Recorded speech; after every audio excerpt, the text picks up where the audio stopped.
privilege to invite our distinguished guest to the stage. May I first invite Professor Kalidas Mishra sir to join us on the stage, a distinguished scholar of English literature, a Fulbright postdoctoral fellow with research experience in the United States, and an award-winning critic and poet.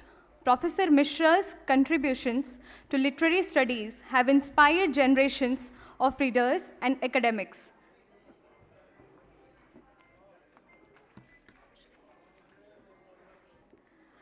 I now request Mr. Suresh Rituparna to kindly come upon the stage. A celebrated writer, poet, photographer, and traveler with 20+ influential publications, recipient of honors such as the Vishwa Hindi Samman, Father Kamil Bulke Samman, and Sahitya Shiromani Samman. Currently, he is the director of K.K. Billa Foundation and editor of Hindi Jagat magazine. May I invite Dr. Manjiri Prabhu to the stage, a globally acclaimed author, filmmaker, and cultural diplomat, founder of major literary festivals and widely known as the Indian Agatha Christie. She continues to shape contemporary Indian literature on the global platform. I now invite Professor Rohit Manchanda to join us on the stage, a distinguished academic at IIT Bombay, an award-winning novelist and a specialist in computational neurophysiology. His works bridges science, literature, and deep human experiences.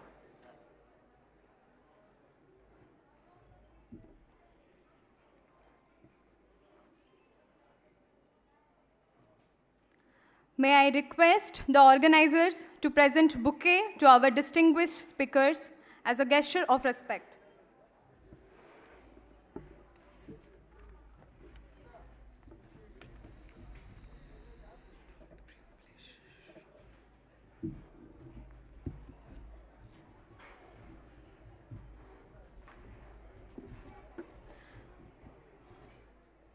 Now, with great pleasure, we begin the session.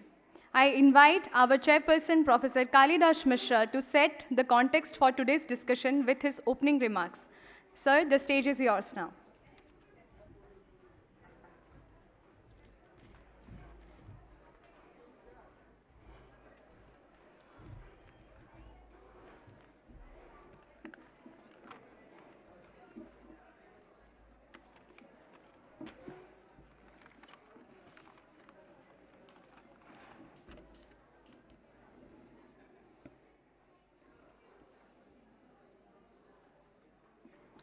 Good morning, everyone.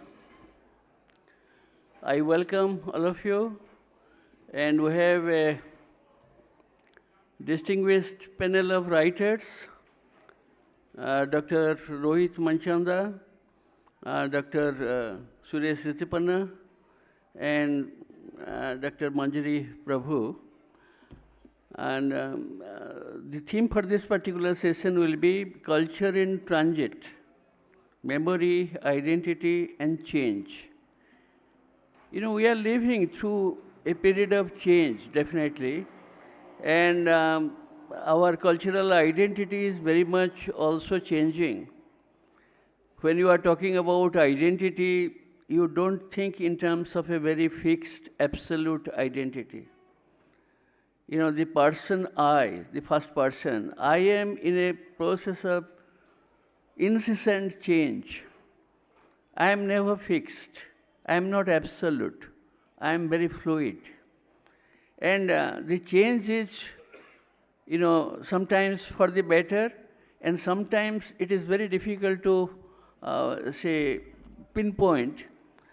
And when you are talking about culture, you know, it is very much linked.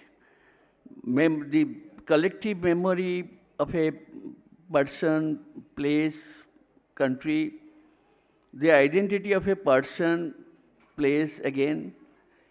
Because of globalization, because of incessant change, because of the advent of artificial intelligence, things are changing in such a rapid space that it is very difficult.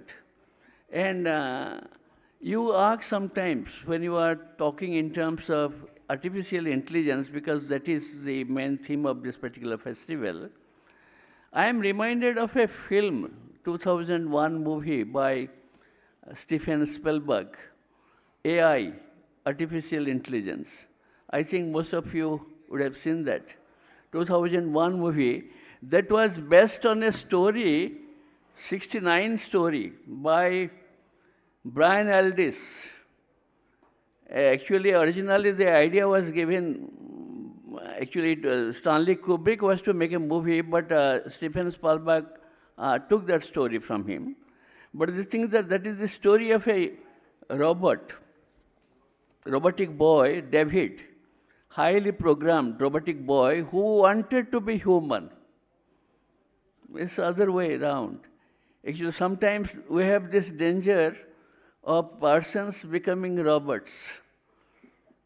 But here is a robot who wanted to be human because he wanted to get the love and affection of his mother. This is a story. But when you are talking, what sort of time we are envisioning? I had three things when you are talking about culture, identity, change. Are we like Prometheus? Prometheus was the Greek hero who brought fire from the gods. Very much, harbinger of light civilization. Are we to be working as a Prometheus? Are we to be working as some sort of a Frankenstein monster? Mary Shelley's, rewarding book. Or are we to be like the big brother of, George Orwell's 1984? What sort of future is awaiting us? How do we negotiate our personal identity with the collective identity that is very much looming large before us? Are we going to have a sort of homogenized identity? Are we going to be programmed and guided and manipulated by the world around us? So many questions do come. And when we talk about culture, it is not a sort of fixed thing again. Culture is always constantly evolving. It is always fluid. India, if you are talking about India, what is India? Is there a fixed identity? Are we fixed in a particular time? Or we are also looking forward to a moment of tremendous change? Are we going to welcome it? And in which way the threats, challenges, promises, which are there before us, in which way we have to negotiate with all this? Keeping that in mind, we have actually what I intend to do, I'll be asking each panelist, and maybe I can begin with Dr. Rohit Manchanda. He's a writer and a neurophysiologist, computational neurophysiologist at IIT Bombay. A creative writer and a scientist. Maybe in some way, the changes which are coming on our way, the cultural diversity which is very much manifest in our day-to-day life, he is very much alive to that.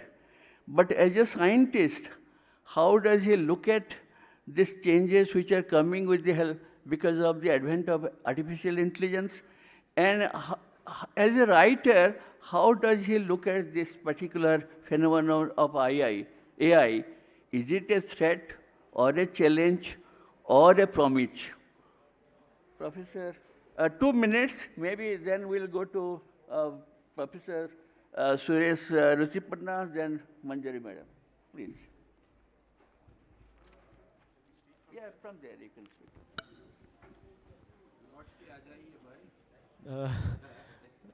There is an appeal from the stage to all those who are at the door, ke laut ke aa jaiye, please. But it may not, it may fall on deaf ears. Something else is drawing them very powerfully towards the door. Thank you very much, Professor Mishra, for that, for the kind introductions. And yeah, it is a bewildering world that we are living through. I mean, one of the really nice things about what I see about the session is that there's a predominance of very young faces. I presume that most of you are students. Are you? So I, I think people your age are confronted with a lot of cultural change in a short space of time, which I think people of our generation did not have to face. So uh, every 5 or 6 years these days, every 5 or 6 years, the cultural landscape becomes unrecognizably changed. Especially because of the world of AI, which Professor Mishra mentioned, and the world of the internet.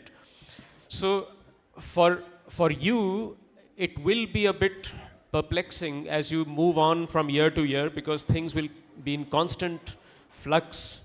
Even as you are trying to cope with some new phenomenon, another one will come in.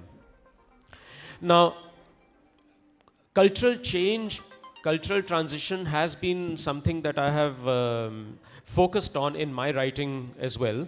So one of my novels deals with um, the mid 2000s. That is when it is set.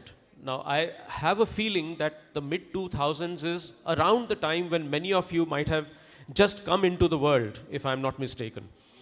And when I look back on that time, I find that it was actually a time of great transition, because through the 1990s and early 2000s, the economic liberalization had taken place. And in India itself, there was a great deal of opening up, not just economically, but also socially. And compared to the 1980s and 1990s, society had really, really opened up its doors to influences from all over the world. And that is the kind of thing that, poets, writers of fiction like me, we like to explore. What is the effect of these cultural changes on individuals who are living within them and trying to deal with them?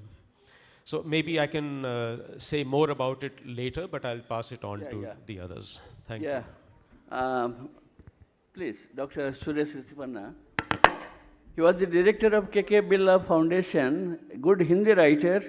He had a few years, he stayed for a few years in Japan, and he has quite a couple of interesting Hindi poems. My question will be that, the same thing, in which way our cultural identity is negotiated by the tremendous changes which we are witnessing in the cultural and social sphere. Professor, I would like to come over. Please.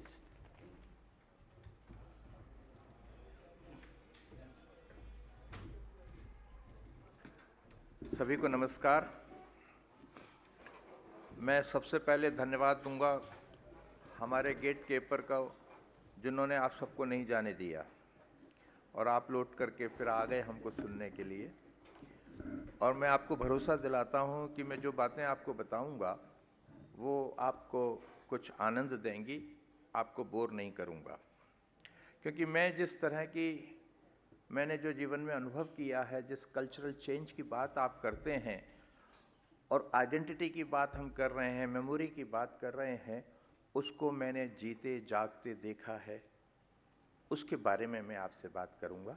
लेकिन उससे पहले मैं कालिदास जी का, रोहित जी का, मंजरी जी का अभिवादन करता हूं, जो हमारे फेलो पैनलिस्ट हैं, और आभार करता हूं इस यूनिवर्सिटी का, जिसने हमको आपके सामने कुछ बात कहने के लिए एक अवसर प्रदान किया है।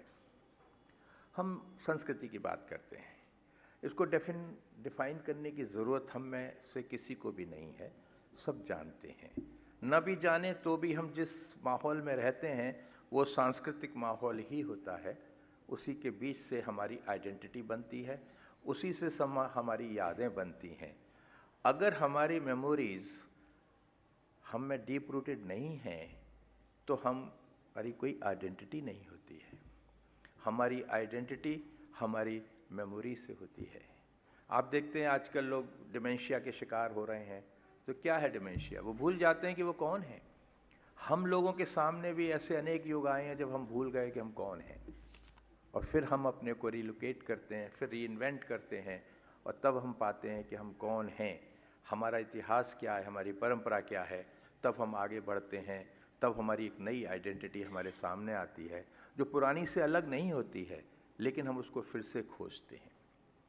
मुझे ये सौभाग्य मिला कि मैं Trinidad, Guyana, Suriname, Mauritius, Fiji जैसे देशों में रहा और मैंने काम किया।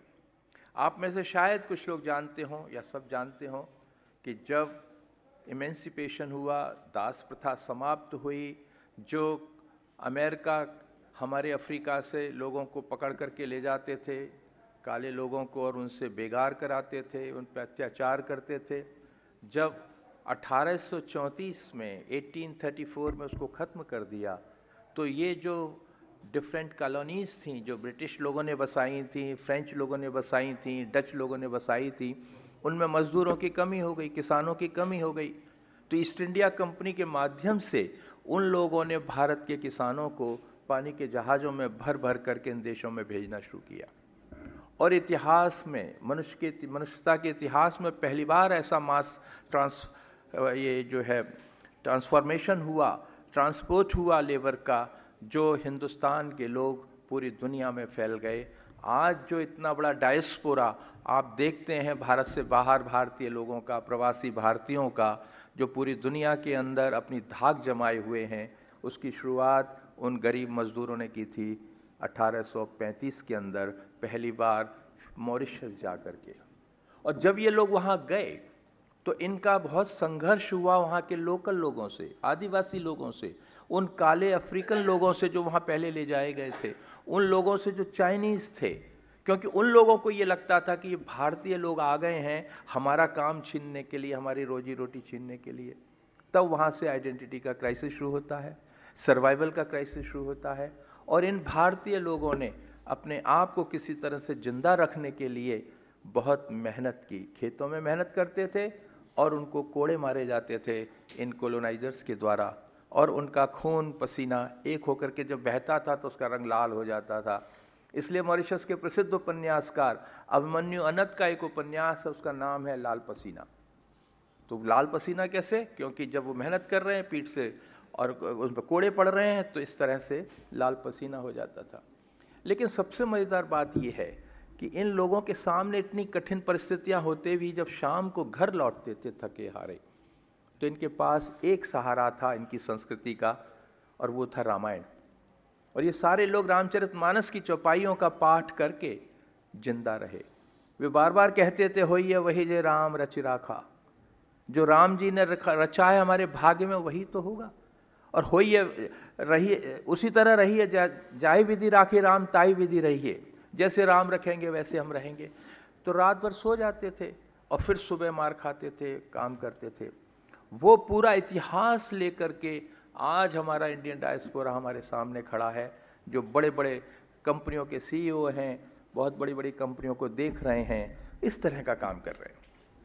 तो जब मैं ट्रिनिडाड में डिप्लोमेट था, मैं 88-92 के बीच में ट्रिनिडाड एंड टोबैगो के अंदर एक डिप्लोमेट की हैसियत से भारत सरकार ने भेजा था, तो मेरे लिए कल्चरल शॉक लगा पहले दिन मतलब शुरुआत में। दिवाली आई, मैंने अपने घर के आंगन के अंदर मोमबत्तियां जलाईं। थोड़ी देर में देखता हूँ मेरे पड़ोस के एक बुजुर्ग आए और मुझसे बोले, doctor Rituparna, why these candles?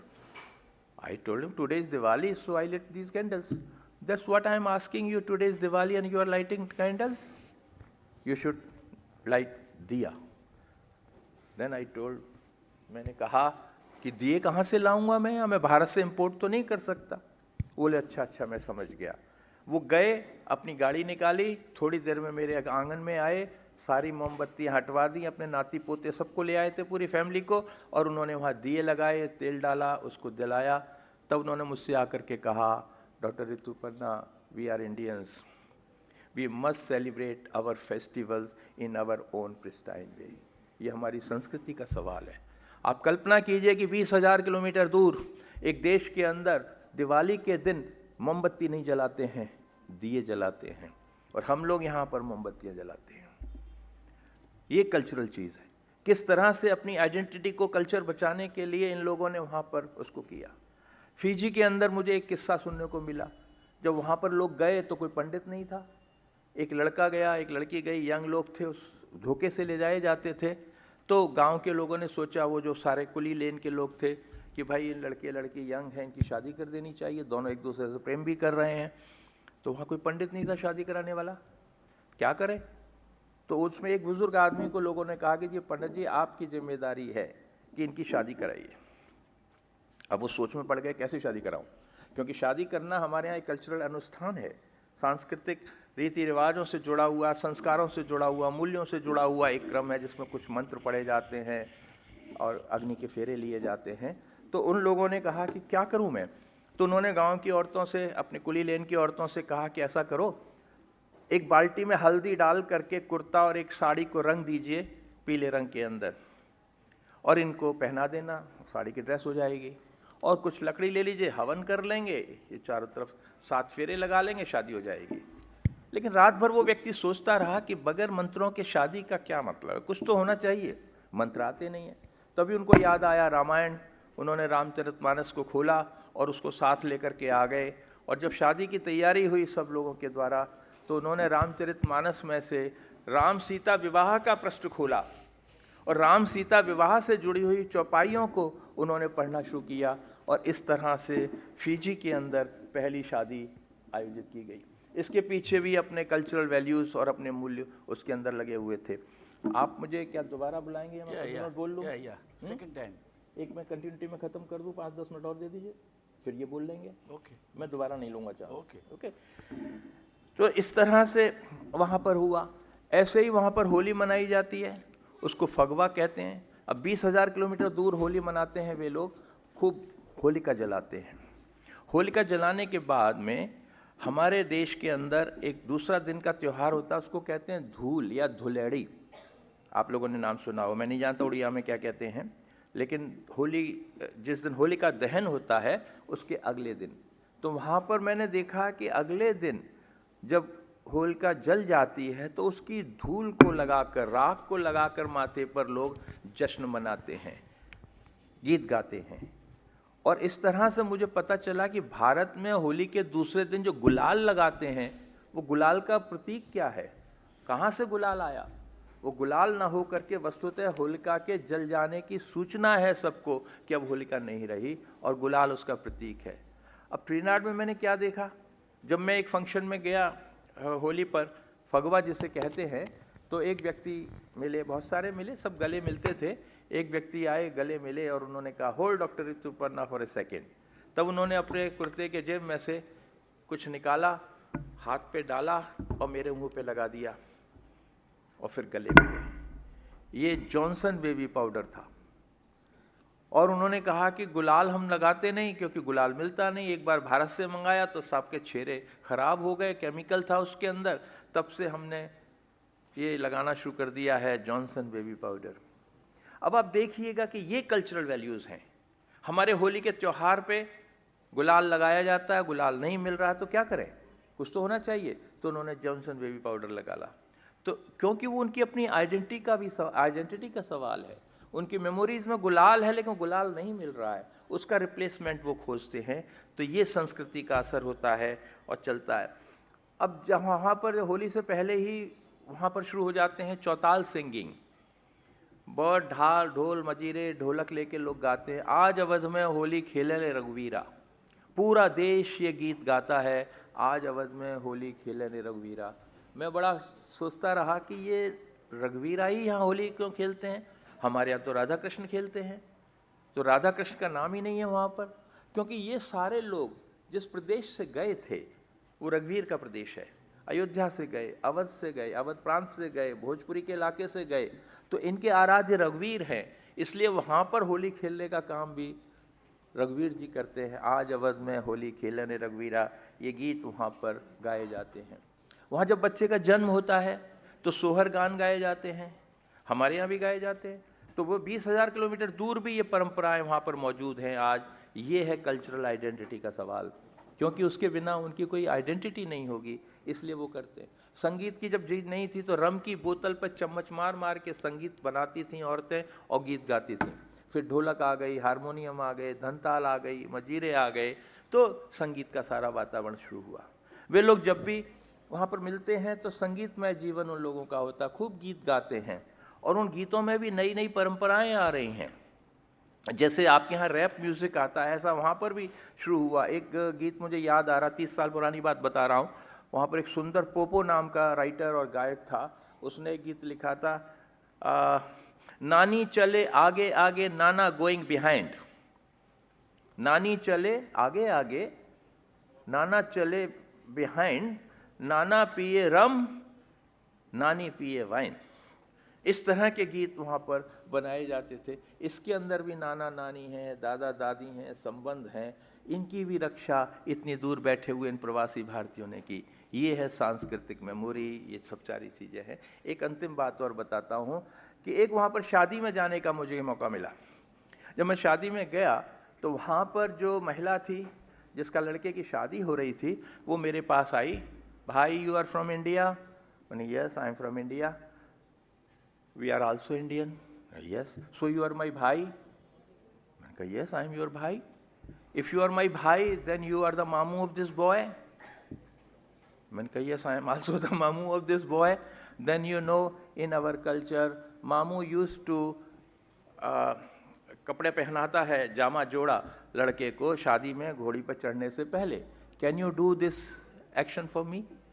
तो मैं उस 20,000 किलोमीटर दूर के देश में किसी औरत का भाई बनना, उसके लड़के का मामू बनना, और उसको मैंने जामा जोड़ा पहनाया। वो जामा जोड़ा खुद भी पहन लेता तो क्या फर्क पड़ता, कोई और पहना देता क्या फर्क पड़ता। लेकिन ये जो रिश्ते हैं ये हमारी संस्कृति की बैकबोन है, और उनका निर्वाह भी इन लोगों ने वहाँ पर किया है। और इस तरह से हमारी संस्कृति को उन लोगों ने इन देशों के अंदर जिंदा रखा है। सभी देशों के अंदर हजारों, लाखों, करोड़ों लोग आज फैले हुए हैं पूरे हिंदुस्तान से बाहर, और इस तरह से हमारी कल्चर ट्रांजिशन में रहती है, और वो मेमोरी के साथ एक आइडेंटिटी का निर्माण करती है, जो आज का विषय है। बहुत कुछ बातें हैं, लेकिन मुझे और लोगों को भी सुनना है। बहुत धन्यवाद आपका। Thank you, sir. Thank you so much, Dr. Suresh Sithipanna. Very elaborately and very succinctly you described the whole process of change, the way cultural identity is negotiated, preserved, and also the way we try to live in a time of change with our past cultural heritage. Thank you, sir. Now I would request Madam Manjari Prabhu. She is a fiction writer, thriller. She writes thrillers, detective fiction, and in English. So I would request her to suggest to what extent the changes which we are witnessing in our day-to-day lives, the cultural changes, the very much threats and challenges to our identity that we are facing, in which way all these things can well be represented in fiction. And maybe... Thank you so much. Welcome everyone, and I'm so glad all of you are here. First, before I begin, I just want to ask you, how many of you are actually readers? How many of you read books? How many of you read fiction? Raise your hand so that I can see you. Okay, not bad. Okay, so I go a step ahead. I just don't write fiction. I write mystery fiction, which is thrillers and suspense. And you watch mystery films, right? Have you watched suspense films? Right. So I also go a step further and I write cultural thrillers, which are destination thrillers. What does that mean? It means that I use the destination or the culture of that place and represent it in the book like a character. For example, if I were to base a story here in this university, I will use all these buildings, the history of the building and everything in the thriller in such a way that if you remove all that, there will be no thriller. So that's how important a cultural destination thriller is. Since we were speaking about identity, I just want to say that a mystery writer with every book actually has a different identity. Yani I come from Pune, I have my own identity, my background, my, the education I have, the family I come from. But the moment I start writing a mystery novel, my identity changes because I'm writing a cultural thriller, which means I put myself in the culture of that place, in the language of the place, in the food of the place, and absorb it all and put it into my book. That is the identity I take as a writer. And that way, with every book of mine, I have a different identity. So it's very difficult for me, to say who I really am when I'm a writer. So that's one thing. Secondly, I'll give you an example. Do you all believe in astrology? Everybody, please raise your hand if you do or don't. You have horoscopes in your homes? अपनी अपनी horoscope है कि नहीं? या माता पिता ने बना के रखी होगी? बनाई है? Okay, all right. So for me, I grew up, my mother's an astrologer, and I grew up in astrology, which is a huge part of our Indian culture. But I use this in my mystery novels. I'll give you a small story. My mother used to look at horoscopes of Bollywood producers.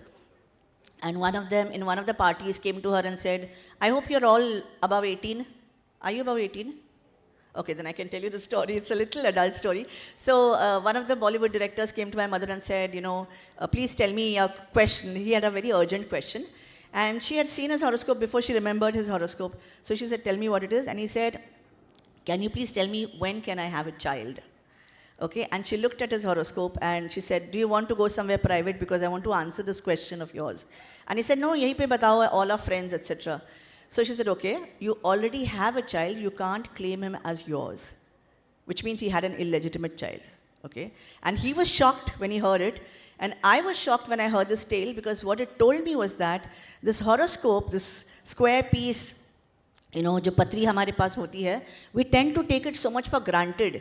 We disprove it, we say, हाँ, ये सब quacks है, this is all, stupidity, never believe in it, science is everything. Even if we assume all this, still the horoscope can be a guideline in your life and can tell the character of a person. And I wondered, why was this never used by the police to identify criminals? अगर पत्री देख के बता सकते हो कि ये व्यक्ति अच्छी है या नहीं, और is he prone to crime, why has it never been used? And that is why I started a astro detective series called The Cosmic Clues. So this is how I used our culture in a mystery novel. और बहुत सारी चीज़ें हैं, but I will come back to it later. Thank you so much. Now I'll come to Dr. Manchanda again. As I was telling you, he is a computational neurophysiologist and a writer. In the context of our time, don't you, face this multiple identities when you are working as a professional computational neurophysicist, neurophysiologist? You are very much into a set of identity that is completely different when you are engaged in creative writing. Do you believe that the changes which we perceive in our time with the advent of artificial intelligence in any way will be affecting your creativity, your creative self? Will it be also changing, the self when you are working in a laboratory, very much clinically observing, different neurons of the body, trying to sort out problems which the physiology of a person will be facing? How do you respond to that? Yeah, thank you very much. That's a very searching question, and to begin with your first observation, I do sometimes feel like I'm a schizophrenic myself, doing, two things, maybe three things that are sort of polar opposites of one another. But I do that because I enjoy it. When I'm doing let me first let you know what this rather mouthful of a term, computational neurophysiology, what it is. I hope I'm not being condescending, but how many of you here are in science in some way or another? Are you in a science program? or most of you are in the arts, is it? So, I mean, can I have hands up for those of you that are in the sciences? Any of the sciences? There are quite a few, and the rest are, quite a few, right. So, I suppose the rest are in arts and commerce. But my interest also lies at the junction of the sciences and the arts. And that's why I do both of these things. Now, this beast called computational neurophysiology, let's break it up. Physiology is the science of how things function in our bodies. I think most of you would have come across that term. Neurophysiology is just the functioning of the nervous system, the brain, the rest of the nervous system. And computational neurophysiology is the study of the nervous system, the functioning of the nervous system using computers. So I was giving an analogy earlier. It's a little bit like weather forecasting. How do people make weather forecasts? You have to use computational models. You have to use mathematical models, use computers, and then say, all right, tomorrow there will be rain, and there's an 80% chance that there will be rain and things like that. So what we try to do is to predict how the nervous system will behave under certain conditions, and also to try to understand how the brain works. Now, one of the things that is very interesting these days, and I think it's a word that is in circulation all around the place, so I have a feeling you would have come across it. Neurodiversity. Come across it? And what does it mean? Well, it really is an acknowledgement of the fact that each of us in our brains is unique. Each of us. We can still club people together into certain categories and so on. But for instance, the reason that neurodiversity is hugely important is because it recognizes difference. Talking about culture, now I'm just going to bring culture into the picture for a moment. And culture, as Dr. Rituparna beautifully pointed out, has all these glorious aspects to it. On the other hand, culture, if it is uniform, if it is homogeneous, can be constraining. And I think many of us feel those constraints, especially when we are outside of the normal, what is considered to be the normal range. Now, that normal range could be the normal behavioral range. That normal range could be the normal sexual preference range.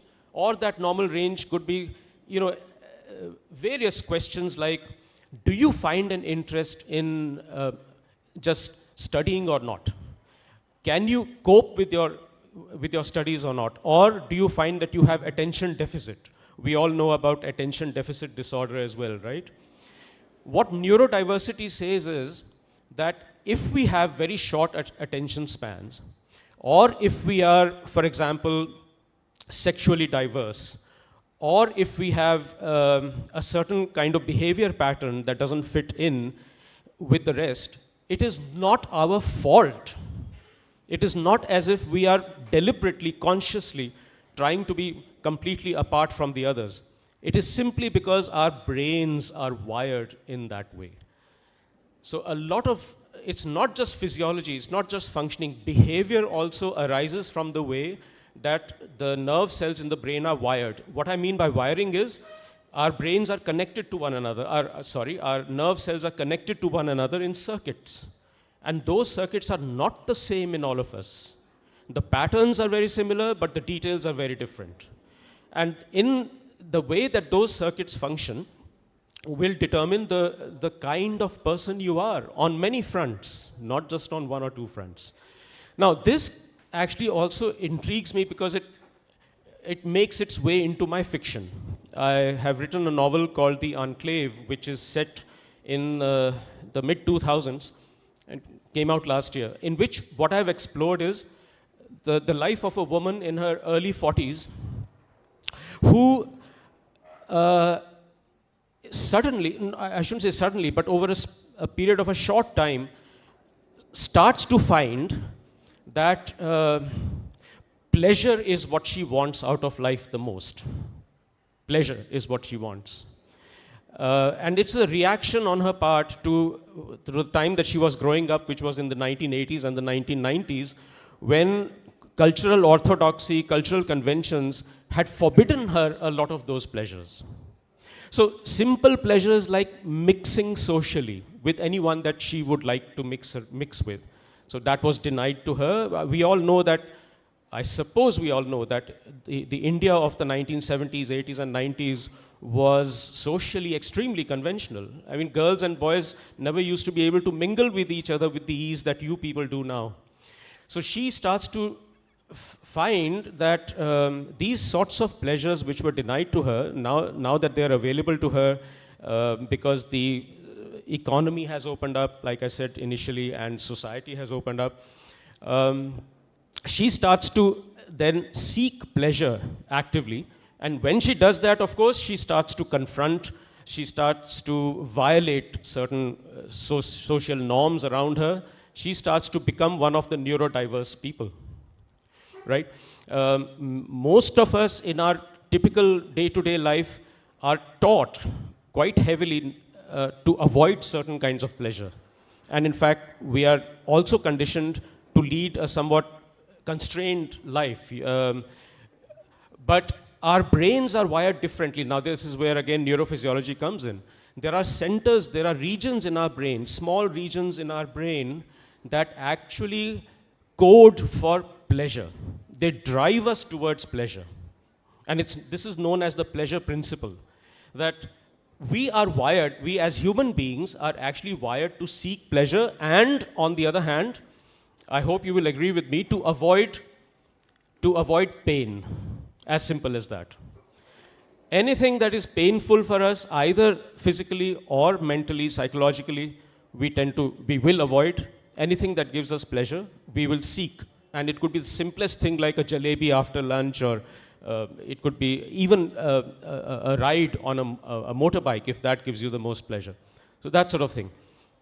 So here, what has enabled to come to the second part of your question, this understanding that we have achieved of how we are driven from inside in our brains has actually come a lot from, if not AI right now, but from computational work, applying computers to the study of the brain. And as far as AI is concerned, yes, one can feel a bit threatened by it, but I don't think AI is going to swamp all our creativity or take it over. And one of the reasons I believe that is because in the 1990s, when computers first came into the world, a lot of people felt the same sort of threat, that computers are going to just take everything over, take all the jobs over, take all our activities over, and human beings are going to be left nowhere. Didn't happen, did it? Didn't happen.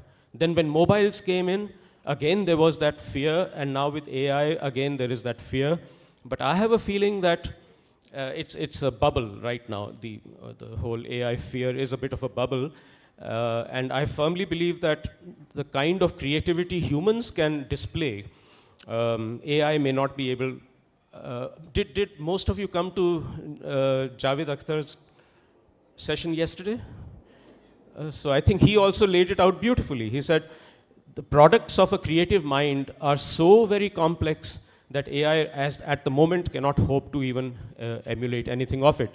And as I've been saying to you, we are very neurodiverse. Each of our brains is actually very different from anyone else's. And AI cannot take care of that. AI can only mimic certain patterns of behavior in a population. It cannot really mimic individual variation. It cannot write in the way that you would like to write individually. That sort of thing will be beyond the reach of AI. Thank you. Thank you so much, Dr. Manchanda. For 1 minute, I will have the response of Manjari Madam. As a mystery writer of detective fiction, when we are talking about mystery writings, detective fiction, there is this assumption that so many things are happening without our knowledge. Things are not manifest. Appearance may seem to be something, reality is something else. In a way, we don't know if you are talking to a human being on whom AI chips have been embedded, or I don't know whether all of you, maybe in a sort of foreseeable future, maybe someday will be like human beings with chips added. Stephen Spielberg movie will be telling a lot about that. So, as a fiction writer, do you have the, or have you ever used the, unseen, which is manifest in AI, in your fiction? Or are you going to do that? Or is it a challenge or a promise? To use AI in mystery fiction? Yeah. Okay, well, first of all, mystery fiction works along a certain format. There are suspects, there is a crime that has happened, there is a detective who solves this. So there is a box. I think where the human brain excels is when they use this whole box like a crossword puzzle or like a puzzle and keeps changing the permutations and combinations to write a new book. Otherwise, every mystery book would be the same, no matter which one you pick up. So the human brain is very, very intelligent. As for me, I think every mystery writer with the threat of AI needs, of course, to be original, but needs to know his craft and has to be very crafty as well. Because, like you said, that you assume that the reader, you have to take the reader along with the book, keep the element of surprise, awake right till the end. So who does that? I mean, how can you do that? That's with your craft. So you have to kind of go into the mind of the reader, which now, if I come to AI right now, I feel my fear as a writer. I have never used AI, by the way, but I feel, I've tried this out. I've given AI's, ChatGPT's small paras to see if they can polish it better. They do polish it better, but if I say, hey, this isn't what I'm looking for, I'm afraid that the conversation that happens after the translation or after the thing, that is more threatening. Because AI can immediately sense your mood, okay? It can tell you, if I say, I didn't like this, then AI will say, oh, I'm sorry, can I do this better? I picked up stuff from the internet, but maybe I can try something better. Or if I'm say, oh, I'm a little sad, he'll say, oh, I'm so sorry you're sad. This emotional connect that AI is now having with the author, I think that is more worrisome. Because writers at some stage, at some level, are lonely people. And if they are frustrated with their creativity and if they are trying very hard to achieve something on their own, this conversation can lead them astray. So I'm not worried about how AI will help them in their creativity. I'm worried about how AI is going to prey on the minds of the authors. I think that is my biggest worry. Maybe I would request Dr. Ruchipanna to respond for 2 minutes before I sum up the whole thing. Yeah. Is there anyone who can respond? Anybody who wants to make some observation or question from the audience? Yeah. Professor Ruchipanna, just 2 minutes. मुझे अपनी बात जैसे मैंने शुरू की थी उसी में कुछ चीज़ थोड़ी सी जोड़ूंगा। वो ये कि जो हमारी कल्चरल आइडेंटिटी है उसके अनेक एस्पेक्ट होते हैं। मैंने आपको मैरिज के बारे में बताया, रीति रिवाजों के बारे में बताया। एक बहुत ज़रूरी चीज़ जो मैंने इन देशों में देखी वो थी खान पान से जुड़ी हुई, खाने पीने की चीज़ों से। हम जब इटली जाते हैं तो वहाँ जगह जगह हमको पिज्ज़ा मिलता है, अमेरिका जाते हैं तो बर्गर मिलता है, लेकिन अगर आप ट्रिनिडाड में जाएंगे, फिजी में जाएंगे तो आपको जगह जगह मिलेगा हॉट रोटी वहाँ मिलेगी। आपकी ये रोटी भारत की पूरी दुनिया के अंदर पहुँचाई गई है। इसी तरह से एक दिन मैं अपनी कार में बैठे जा रहा था, रेडियो मैंने ऑन किया तो उस पर एक प्रोग्राम आ रहा था अन्नपूर्णा की रसोई। मुझे थोड़ा इंटरेस्ट हुआ तो वहाँ जो क्या कहना चाहिए, जो कंपेयर कर रही थी या जो बोल रही थी, उन्होंने कहा कि today I am going to tell you how to make tomato chokha. Take some good tomato, then peel it.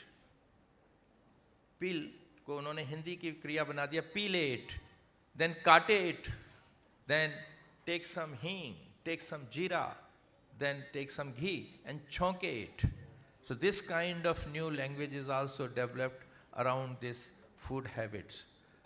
There are so many temples in these countries and they are performing everyday puja in those temples. So The transition of culture is going on every moment around the world, and particularly with Indian diaspora, you can see it's very visible everywhere. Thank you very much.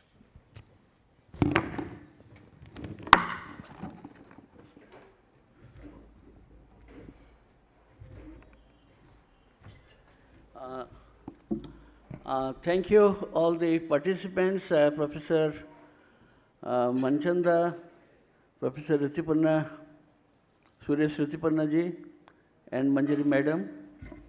And it is quite an interesting session. Ultimately, the question comes, which I said at the beginning of my intervention, when we are talking about cultural change, how as an individual we are to cope with that. Are we going to be swept away by the changes which are facing us? We are living in a set of globalized setups, and our personal identity is very much threatened. We are very much living in a time when the advent of AI has, in a way, intruded into the very identity itself, which we claim earlier that it is absolute, it is fixed. Identity is never fixed, never absolute. It is very fluid. How we have to negotiate with that? How we have to live in a culture that is very diverse? AI perhaps will be helping us in preserving our cultural heritage, in archiving the materials which are very much there, hidden from the public eye view. But then, how we have to handle that? And perhaps, as I was telling you in the beginning, the future, is it the future of Prometheus? Prometheus was very much, right enough, who brought civilization, brought light from heaven, from the gods. Is it, the future of a Frankenstein monster? Is it the future that we envision where the big brother will be always watching you? AI generated, whenever all your movements, all your thoughts will be very much monitored by a machine over which you do not have any control. Is it the future that we are envisioning? Or, as we say, are we going to have mastery over us? The reality is perhaps, man is the master, man who created the changes is going to rule. I am reminded, perhaps I am still hopeful, AI is doing wonderful things, but AI is also threatening into the private space, taking away your privacy. AI is threatening in so many ways. Perhaps a time will come when we will be all swept away. I don't believe that. I don't believe this, a dark future. Rather, I am reminded of the words of the well-known American novelist William Faulkner, who gave his Nobel lecture. Towards the end, he says that man will not only endure, he will prevail.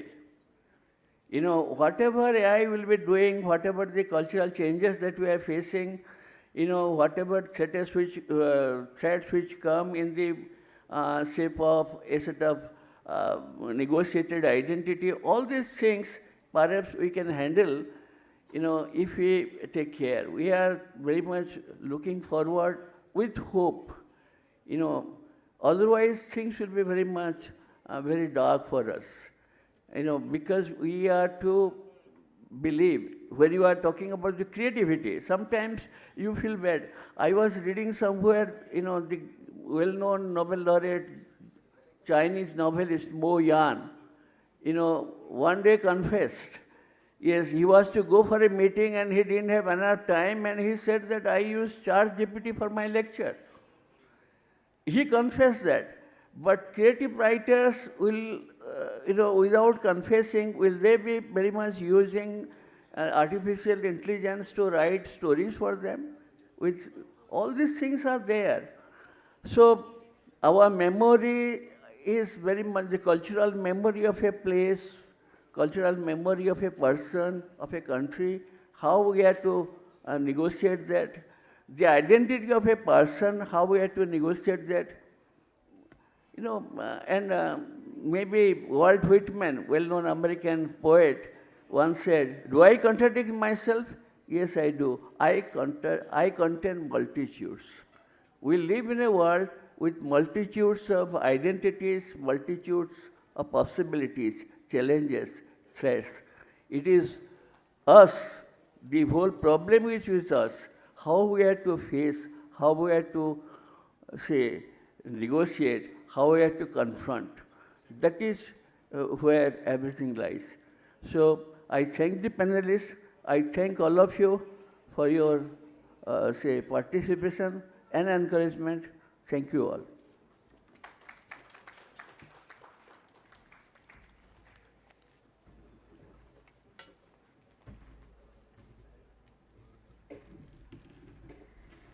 Thanks to our respected chairperson and all our panelists for enriching us with their knowledge and perspectives. Your engagement truly enriched this conversation on culture and its evolving dimensions. Thank you, audience, for your attention and participation. Now we conclude this wonderful session.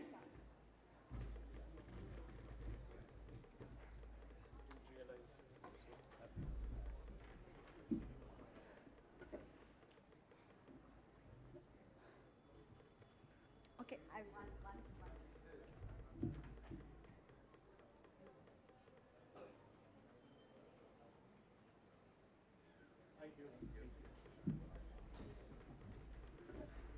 we will proceed to the next session shortly. Thank you so much.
Now we are moving to session 18, titled From Realism to Experiment, the Novel of Our Times.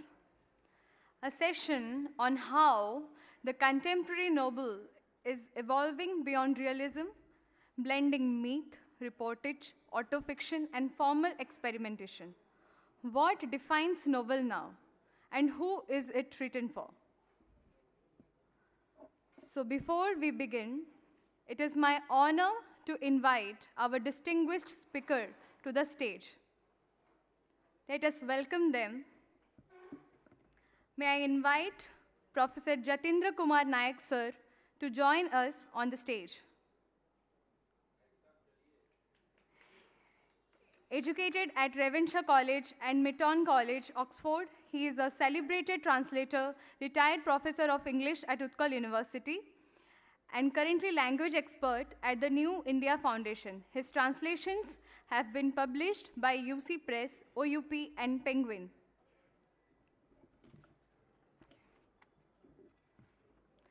I now invite Sri Gaurahari Das sir to the stage. A leading voice in Odia literature, he has written more than 80 books across genres. His works have been translated widely, adapted on screen and on stage, and have won him national and state awards. He serves as convener of the Odia Advisory Board of Sahitya Academy and has been associated with the Sambad Group for over 4 decades. Our next guest is Rajathi Samsudin ma'am, popularly known as Salma, an acclaimed Tamil writer whose journey from social confinement to international recognition is truly inspiring, with celebrated works across poetry, fiction, and travel writing. She has been shortlisted for major awards like the Dublin Literary Award. She's here. She is also currently a member of parliament in the Rajya Sabha. Ma'am, please come on the stage. Finally, may I invite Professor Rohit Machanda sir to the stage. A professor at IIT Bombay and an award-winning novelist, he combines science and literature with rare finds. May I invite Professor Garima Srivastav ma'am to the stage. A professor at JNU Center of Indian Languages. She specializes in women in conflict regions, especially Eastern Europe. She has 23 books and over 70 research articles to her credit.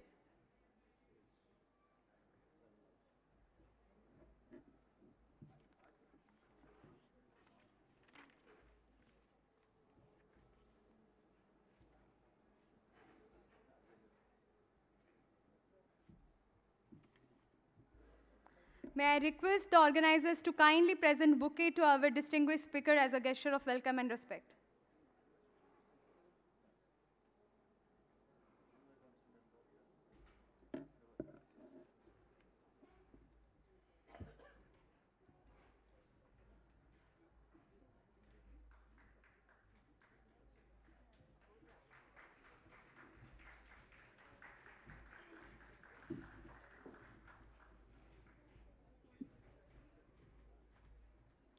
Now we begin our conversation that how has the contemporary novel evolved and what defines it today. Let's explore this journey with our literary thinkers. May I request Professor Jatindra Kumar Nayak sir to begin the session with his reflection.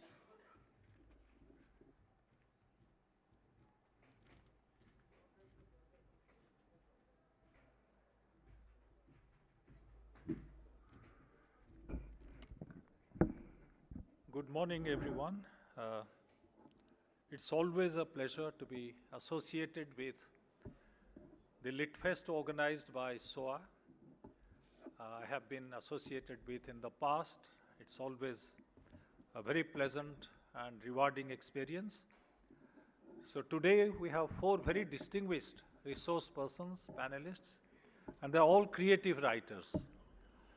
I'm the only one who never create anything. We destroy. As academics, they create. They are storytellers. And as academics, we are story killers. The moment we teach a story or a poem in the classroom, students wonder why somebody wrote that in the first place. So maybe I just provide, what should I say? They are all creative writers, and I provide a maybe slightly refreshing perspective, and I will ask them to reflect on their craft, reflect on their practice as creative writers. So just a few words before I invite them to reflect on their experiments, reflect on their craft, reflect on the way they experience and imagine the world. So I'll begin by saying that when we talk about realism and experiment, thought crosses my mind that realism itself historically was an experiment. So think of the 18th century, early 18th century, late 17th century in Britain. Literature or the literary landscape was dominated by romances. Kings, queens, princes, princesses, adventures, a world in which time and space didn't matter, once upon a time, long, long ago, so that kind of world. Then people started experimenting with new ways of representing an emerging reality. The world was changing around them, and the existing literary forms were not in a position to reflect, to construct, to represent that world. So the merchants, professionals, lawyers, teachers, ordinary people like us, doctors, their world was far away from the kind of world romances projected. The world populated by kings, queens, princesses. So they created something called realism. So realism itself, historically speaking, was an experiment, because writers always confront conventions. They don't write in a vacuum. They don't decide that today I will write something new. The pressure of tradition, the weight of conventions already puts a lot of pressure on them. So they have to write against those conventions. They have to adapt those conventions. They have to undermine those conventions. Sometimes use those conventions to do something new. So realism, to repeat what I just pointed out, is already an experiment. So literature cannot do without experiment, because experimentation is central to creativity. You can't create anything new if you go on imitating, go on reproducing, go on replicating what already exists. Similarly, when realism itself became an ossified convention, people started reacting against that. They didn't think, or they didn't consider reality to be confined to the world that we see around us. So people started exploring mental processes, the inner life of characters. So you had something called stream of consciousness. The same thing happens in Indian literature too. So when Premchand is writing, when Fakir Mohan Senapati is writing, when Bankim Chandra is writing, they are all trying to experiment with existing, prevalent, available formal conventions. And they introduce new themes which are considered non-literary or unliterary or extra-literary at a particular point of time. So new themes, for instance, Fakir Mohan Senapati. When he started writing, literature was again dominated by princes and princesses and kings and queens and that kind of world. Supernaturalism prevailed in many of the narratives that we were familiar with. Then he started bringing in ordinary peasants, weavers, and their world had to be imagined and represented. So there is nothing called real in a very crude sense of the term. A writer, a creative writer, an artist constantly imagines, reimagines, and recreates the world that's given to him. So we have four very distinguished creative writers. As I said, I'm the only uncreative or destructive person here. So I would begin by, say, Dr. Gaur Haridas. Begin with Dr. Gaur Haridas. So let's find out what conventions he found prevailing when he started writing stories, started writing novels, and how he adapted them, undermined them, used them, sometimes completely rejected them. So we can, no, I think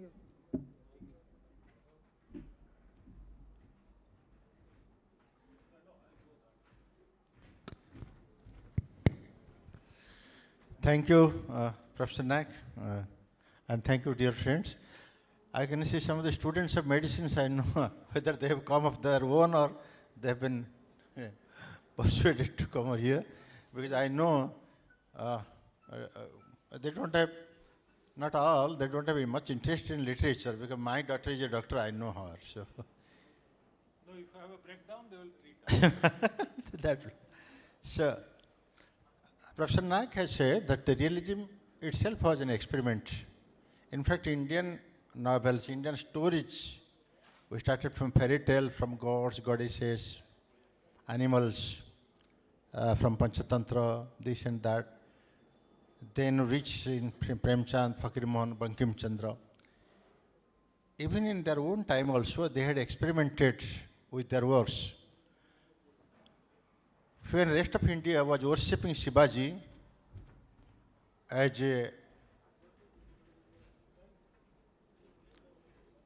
but the Fakir Mohan Senapati wrote Lakshma. He told us the horrors of Maratha raids in Odisha. At that point of time, it was not very easy to conceive the idea to say anything against Marathas, because that would go against Shivaji. Even Bankim Chandra, when he wrote Anand Math, it was an experiment. Because Bankim Chandra, that Anand Math was not based on fact or on historical evidence, because he wanted to bring some sort of confidence, self-confidence to Bengal life. So he wrote Anand Math. I don't know the history. So what I mean to say, every writer wants to evolve to experiment with his ideas. Today, which we say that magic realism, we started with this Midnight Children, that magic realism also an important element in our Hindu mythology. When you go through any the adventures of Hanuman or this and that, we can find magic realism also. And today, we are also experimenting with these things. But what has happened, the changes we have witnessed, before independence, certain things were the subject matter. The professors are here because the women emancipation, superstition, and the exploitation of peasant class, those were the subjects. Then came the cry for the freedom movement. And after freedom movement, there was a disillusionment with freedom, independence. And thereafter, after this gods, goddesses, animals, this and that, the novelists wanted to write about themselves. They were no more concerned with the roti, kapda or makan. They wanted to write about themselves. Then psychoanalysis came into center stage. So as a novelist, and I will give you a bright example. We have a novel, Desa Kala Patra, which you have translated for Penguin, Time Elsewhere. Jagannath Prasad Das, when he wrote that novel, that he called it a faction. Facts written in fictional manner. All the characters are factual characters. Rather, they were from history, straight from the pages of history. But he has written in such a manner that one can consider it as a fiction. So another novel I was going through recently, that Assassin's Choice. The book is about the assassination, another attempt of assassination of Mahatma Gandhi, but which was not fruitful. He was a damn failure. But everything else is from history. So today, novelists are not merely dependent on imagination. They are going into the pages of history and the real facts and putting into their experiment, and all they try to do to come out with a readable, extremely readable novel. But at the end of the day, if nobody is going to read my novel, so recently I have completed one novel that is the melody of a lost song. That's on a tribal culture. That's a Rudali. You have seen some of the pictures like Rudali. We have in Odisha also such a tribe in Umarkot in Nabarangpur district. So I have written a novel, but most of these things are based on facts. So today, when we are experimenting with novels, we are going to details, to philosophy, to logic, to the even news, published in newspapers, and we are trying to come out with this. And this, you see, another thing. A lot of writers are writing about the mythological characters. They are also inventing new characters. We have not met those characters in Ramayana and Mahabharata. They are every day they are inventing with some of the characters. It started with V.S. Khandekar Jajati, the Marathi novel. It was a wonderful novel. Then we came with in 1984 Jagnaseni in Odia novel of Dr. Pratibha Rai, which was very successful. So after the success stories of these two novels, or there must be another. So now we come back with a lot of novels. Another series in Tamil Nadu, I think she will be able to say the Bahubali series. So we recently were watching the novels that are sequels in successive period. Bahubali came into backward. First came this, then prior to that what happened, then Rise of Shivagami. So writers are always experimenting with their works, with history, with mythology, with expansion of characters. But what do they desire, what do they want? To come out with some novel which will be extremely readable and readers will like him. Thank you. May I now turn to Salmaji and request her to reflect upon her own experience as a writer and Thank the you. experiments she has conducted and the place of experimentation in the economy of narrative. Thank you very much. The novel, last century in Tamil, the lot of writers, they wrote popular literature and serious literature also. But that realistic is the term that is changing sometime, experimental novels. We had great writers with us, Tamil. In 80s, they started that experimental. When the realistic novels changes that time is 80s. Chejasila Kuripugal, Sundara Ramasamy, and Asohamitran. Today, his novel is Today, that novel name. Both novels are very experimental novels. When I started reading literature, novels from Russian literatures, I wrote, before the experimental starts, Russian literature, it's very popular in Tamil Nadu. Everybody was reading Russian literature. We can get everything from translation from Russian language. We got so many popular novels like Tolstoy, Dostoevsky, and so many Chekhov, and Singhi Saitmata, so many writers' novels we read. That time I started my writing realistic novel. Realistic, still I am writing realistic only. The experimental, when it starts, some writers, the 90s, 90s to 2000, they started to write Jayamohan and Ramakrishnan, Charu Navedda. They started to experimental novels, that is postmodernism and so many isms they started. When the Camus, Kafka and Marcuse and some other Forge, that different kind of writings, novels came to Tamil. Some writers, they try to write experimental. But in this time, Perumal Murugan and Imayam, they are very popular in Tamil novelist.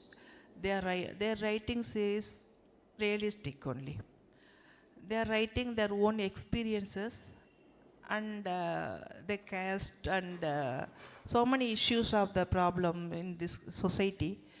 And my writings also, I'm written like my society and the religious and some social issues for women, feminism and some kind of issues of women issues and problems. The, the time and readers, what they are interesting to read. The writing novels are now these days they are like Perumal Murugan is very popular. Maybe he is the people are interesting on his writings. I thought realism is now more popular than experimental. May I now invite Professor Srivastav Garimaji to talk about or to give us your take on this subject. Thank you. मेरा अंदाज़ा है कि यहाँ पर बैठे हुए लोगों को हिंदी में अगर हिंदी उपन्यास के परिदृश्य पर बात की जाए तो समझ में आएगी शायद। हिंदी में इस समय जो उपन्यास लिखे जा रहे हैं उनमें बहुत सारी समानांतर धाराएं चल रही हैं। मेरा ये मानना है और आप में से कई लोगों का मानना हो सकता है कि सिर्फ प्रयोग के लिए, शिल्प के प्रयोग के लिए या वस्तु के प्रयोग के लिए उपन्यास लेखन नहीं किया जाना चाहिए। न ही हमारा जो कंटेम्प्रेरी हिंदी नावल है वो इसलिए कंटेम्प्रेरी है कि इसमें सिर्फ कंटेम्प्रेरी यानी समकालीन समस्याओं और समकालीनता के दबाव के कारण लेखन किया जा रहा है। ऐसा बिल्कुल नहीं है। एक समकालीन लेखक भी ऐतिहासिक मुद्दों पर उपन्यास लिख रहा है और लिख सकता है। इस समय हिंदी को जिस तरह की चुनौती का सामना करना पड़ रहा है उपन्यास लेखन के क्षेत्र में, वो चुनौती है लोकप्रिय उपन्यास लेखन बनाम मुख्य धारा का उपन्यास लेखन या शिष्ट उपन्यास लेखन।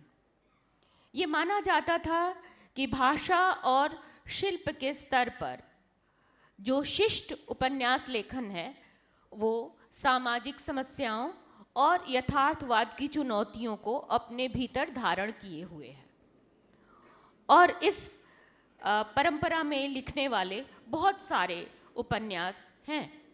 हिंदी उपन्यास को आप देखें तो 1870 से देवरानी जेठानी की कहानी से लेकर आज गीतांजलि श्री के ताज़ा उपन्यास सहसा तक हिंदी उपन्यास ने 150 साल से भी ज़्यादा की लंबी दूरी तय की है। लेकिन दुख इस बात का है कि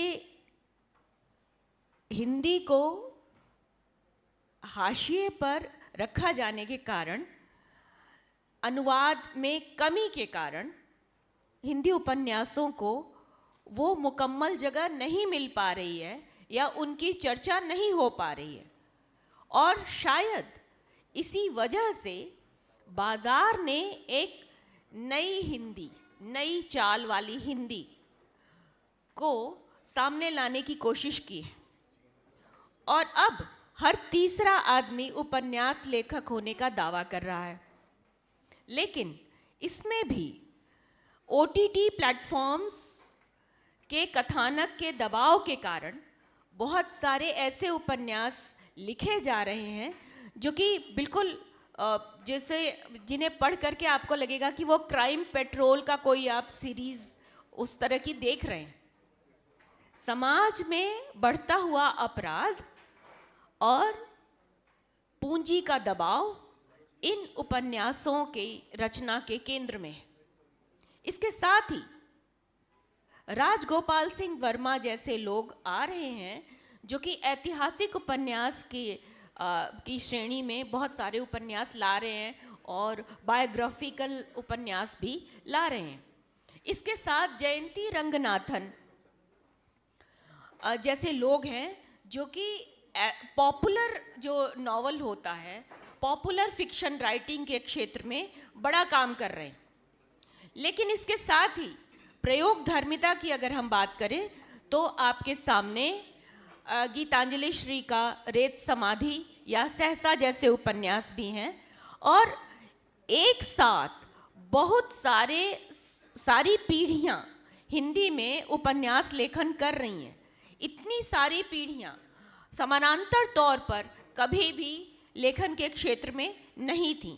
एक तरफ ममता कालिया जैसी, नासिरा शर्मा जैसी वरिष्ठ लेखिकाएं हैं, और उसके बाद उनके बाद अनामिका जैसी लेखिकाएं हैं, और उसके बाद की पीढ़ी में और भी बहुत सारे ऐसे लोग हैं जो कि प्रयोग इस तरह से कर रहे हैं। जैसे मैंने जो उपन्यास लिखा, मैंने नहीं सोचा था कि मुझे उपन्यास लिखना होगा, लेकिन कथ्य का दबाव कुछ ऐसा था कि जो फील्ड वर्क था उसको मैंने उपन्यास का केंद्र बनाया।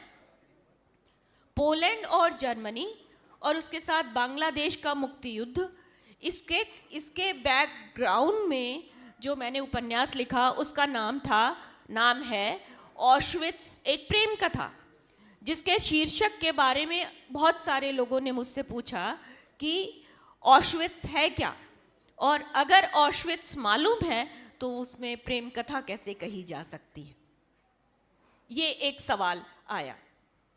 और इस तरह की बहुत सारी समांतर धाराएं आपको उपन्यास लेखन में दिखाई पड़ रही हैं। लेकिन साथ ही इस बात की खुशी है कि राष्ट्र की संकल्पना में जहां स्त्री की अवधारणा कभी भी केंद्र में नहीं रही, कभी पहले भी नहीं थी, अब भी नहीं है, इस समय राष्ट्र और स्त्री पर लिखने वाले बहुत सारे लोग हिंदी में हैं, और सांप्रदायिक और राजनीतिक मुद्दों पर उपन्यास लेखन हो रहा है, और एक ओपन एंड के उपन्यास लिखे जा रहे हैं जिनमें समाधान देने की या सॉल्यूशन देने की कोई हड़बड़ाहट नहीं दिखाई पड़ती। धन्यवाद। Now I invite Professor Rohit Manchanda to reflect on this subject, because he is himself a practicing novelist and written 3 novels and maybe writing another 3. So please. Thank you very much. Jatin, you overestimate me. And thanks also to SOA for this wonderful Lit Fest. What a pleasure to see this university coming up in such a big way. Well, I'll reflect on a couple of my novels, as Jatin has said. So what I'll try to do is to contemplate the subject of experimentation within realism. And we have had a few words about that here. So there is realism and there is experimentation. These can be 2 broadly different categories of the novel. But within realism also there can be experimentation. What I mean by that is, it's all about what you wish to write about. One of those sorts of things has just been mentioned by Garima ji, so I'm thankful for the cue that she has given. Aapne kaha, women, writing about women, unki sankalpana, avdharna.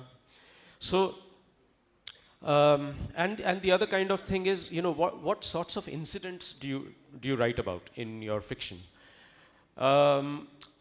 Let me just talk about my first novel to begin with, A Speck of Coal Dust. Now, this is set in the coal fields of eastern India.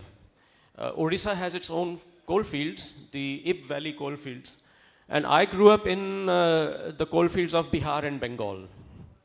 Now, as it happened, after my schooling, I was in Britain. I went to Britain. I was doing my PhD there. And I felt myself acutely missing India and missing the places that I had grown up in, the coal fields. I was essentially very, very homesick while I was there for some time. Now, in order to cure this homesickness, I mean, I just never ever had the money, as Jatin would agree with me, to fly back, make a trip home, visit parents, visit relatives, come back. So the solution to that was to try and write about my past, to write about my childhood, which when I started thinking about it, I found to be extremely peculiar. Peculiar because, well, the coal fields, the zones in which coal is mined are actually, if you look at it from the point of view of landscape, if you look at it from the point of view of social structures, is a very odd, they are a very odd sort of place. Because everyone that is gathered there is simply gathered for the purpose of mining the coal and sending it out. There is no other commonality. So in fact, the coal fields can be very, very cosmopolitan, but also very bleak landscapes. How many of you have, if I may ask, been to some coal field or the other? Have you seen these sorts of places? So there may be a couple of hands going up. And I hope you'll agree with me that they are very stark, bleak landscapes. And anyway, so I thought I would just start writing about my childhood. And then what I was writing started to turn into a novel as I was progressing. And I had no idea whether what I was writing would be of interest to others, because at that time, in the 1980s, 1990s, much of Indian writing was centered on the urban landscape. Much of it. Of course, people were writing from what we call the hinterland, but it was towns and cities that dominated the whole thing. I had no idea whether anyone would be interested in this kind of thing. Now, the second point that I made was about, what you wish to write about. So the first scene that came to my mind, and it's in the first chapter of in the first episode of the novel, the scene that came to my mind most powerfully was hunting, if we can use that word, hunting mosquitoes. So the place used to swarm with mosquitoes. The houses we lived in were just alive with mosquitoes. And I remembered very vividly how my brother and I used to, let's say, within a room, lock the doors of the room, and within the room just try and kill as many mosquitoes as we possibly could within an hour or 2 hours. And we would have competitions, 200 mosquitoes, 300 mosquitoes. There were that many mosquitoes. Still are, I suppose, but then it was absolutely a kind of epidemic. All right, I did that, and let's say, just moving on, the novel came out. I knew then, when I was writing all this about the coal fields or this kind of a scene, that I was taking a risk. So that is the experimentation part of it. When you experiment, you are also taking a risk, because you're an outlier. You're not kind of dealing with the sorts of subjects that are normally being dealt with, are currently being dealt with. And it proved to be true enough. I got a lot of flack for that scene, for example, in particular. Over 2 or 2.5 pages, I simply described these boys going after the mosquitoes, trying to kill them. There were several who said to me, why on earth did you write that scene? What was the point of it? Because what they expected in a novel was racy writing, to propel them from one page to the next, not just hold them up in one scene of this kind where nothing else is happening except the murder of mosquitoes. And there are other passages in the novel that are also purely descriptive, that describe, let's say, the flood that takes place in the river Damodar. The Damodar used to be a highly unruly and often quite a savage river in those days, with the kinds of floods that took place there. And I have a 4-page passage simply describing the flood in the river and these children playing about on the shores of it. But let me also, so that also drew me flack. People would say, why on earth would you spend so much time, so much space in a novel on just a scene of this kind? Why not just move the plot? But my novel was without a plot. I did not wish to write a novel with a plot. What I wanted to do was to evoke a certain space in the country, evoke a certain landscape, and the kinds of people that lived there, the kinds of lives they were compelled to lead over there. That was my entire purpose. But those were the days of Dan Brown and Robert Ludlum and so on, and people expect to be propelled through your novel with great gusto. But then I was very, very relieved that there were others who took to those scenes. So it's very unpredictable. The risks that you take can also have their own rewards. I met several other people who said that what they liked best about the novel was those scenes. The hunting of the mosquitoes and the flood or the like. And as I say, there were others who said, well, I just dropped your novel on the third or fourth page and I couldn't go through any more of it because I just thought, this is too much. What is going on over here? There is nothing going on in this novel. I'm not going to read any further. I wish to say that risk-taking is an integral part of experimentation, and one has to be open to it if one is going to be experimental in one's writing. And then you have to open yourself up to sometimes quite stark criticism also. You have to be prepared for that. That, yeah, this is not going to go down well with certain kinds of readers. It may go down well with others, but there'll be certain sorts of readers who will be appalled by it. Now, I'll very quickly tell you about the second novel that's appeared last year, The Enclave. And there, the risk that I've taken is to have a woman protagonist. So I've written about a woman in her early 40s and the kinds of experiences, the kind of life world she inhabits, and how that is transformed by the liberalization of the Indian economy and also very much Indian society at large by the events of the 1990s and the mid-2000s. That is when the novel is set, around the mid-2000s. And there again, when I mooted this idea and when I spoke about it with friends, I was heavily discouraged often. I was, men writing with women protagonists is highly uncommon, I was told. It would not go down well. It would not go down well, maybe especially with women. Are you being too presumptuous, trying to inhabit the mind of a woman, trying to get under the skin of a woman, trying to enter the psychology of a woman? And Jatin spoke about interiority, trying to get into the thought processes of a protagonist. But I was just impelled by some inner force to write about a protagonist of that kind. And eventually I did so, and I have had the similar polar opposites of response. Some reviewers, some readers have said unacceptable, it's just not on that you should presume to write about a woman protagonist, and others have welcomed it. So one draws all sorts of reactions when one does this kind of experimentation and takes these risks. Friends, we had 4 insightful perspectives on realism and experiment in writing fiction. I won't risk, like Rohit said, since I'm not a creative writer or a novelist, I won't take any risk trying to add anything to these perspectives, and I have been rescued by the organizers who want us to wrap up this session. So I thank them heartily and bring this session to an end. Thank you all.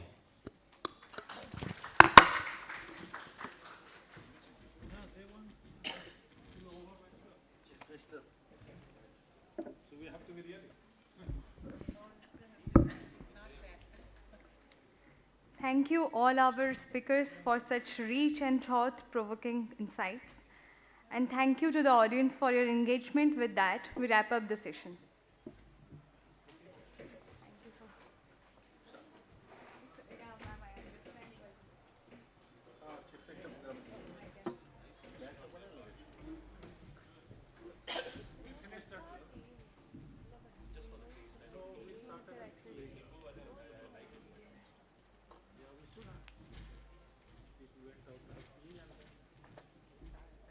They have Okay, thank you. You finished at 12 or 5 minutes? No, sir, no.